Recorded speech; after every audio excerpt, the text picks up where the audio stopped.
యేసు ప్రభు చెప్పాడు సార్, ఎడమ చెంప మీద కుడి చెంప మీద కొడితే ఎడమ చెంప చూపించమని.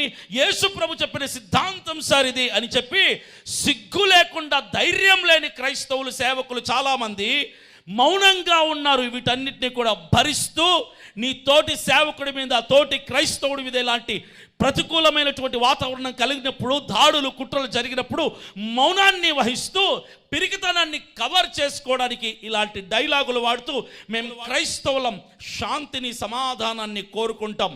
మీరు క్రైస్తవులే, నేను కూడా క్రైస్తవునే.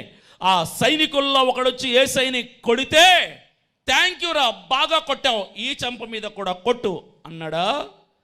అనలా. ఏమన్నాడు తెలుసా? ప్రశ్నించాడు. ఏమని ప్రశ్నించాడు తెలుసా?